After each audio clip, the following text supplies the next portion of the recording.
Pana patrona kuti vanhu vanouya vachibatikana, vanhu vazonyatsa kuvhurwa kuziva nokuda kwechitiko chinoitika pamusoro pekukomishina kana the official opening yakaitika aiwa the VVIP section yeState Pavilion official opening yakaitika aiwa pa RG Mubage International Airport. Vanhu vachiti aiwa this thing chakaitiwa kuti the regime ikwanise kuluta state funds kana resources achibuda munyika yeZimbabwe. Tipinda panapa munawo tinoona kuti vakomana veAirports Company of Zimbabwe vanobudisa nhaya kwachinzi VVIP State Pavilion official opening.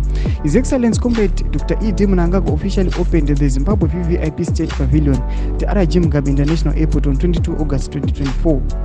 The keenly anticipated event was graced by international dignitaries and other government officials, signifying the importance of this timeless fortress. Vanoposta mapictures amuri kuona ayo, but sezvamuri kuona muri Zimbabwe, this thing chinomodify. Tinoona kuti yes, this move raitwa nemutungamiri wenyika kana negovernment zvinoita kuti kunyange vanhu vanenge vachiita matrips avo mainational trips vachishandisa maaeroplanes vanoona kuti aiwa airport panyika yeZimbabwe yakanakisa kwazvo.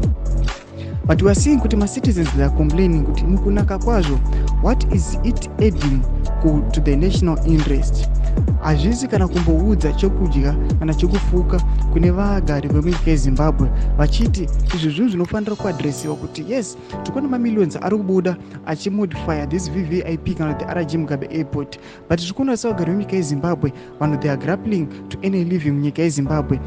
Toona kuti pane zvinhu zvakatowanda kana se kukatarisa parenyatwa hospital kunodiwa equipment, kunodiwa machinery inoita kuti vanhu vakwanise kuwana maternity kana maoperations anenge vada kuita kuti aite smoothly and successful.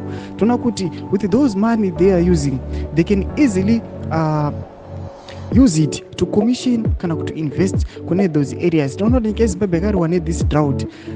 Such issues need to be addressed, but vari kuyanova vachikritisa vachiti why is it the government iri kuuya ichiita madevelopments pane zvinhu zvakadai so zvatoona kuti hazvitombo add any value kana any cent kune mugari kana citizen weZimbabwe. Chimotize mafungiro enyu moti kudii pamusoro pemashoko awa penya comment section medu. Musaka no subscribe or like and turn on the bell icon.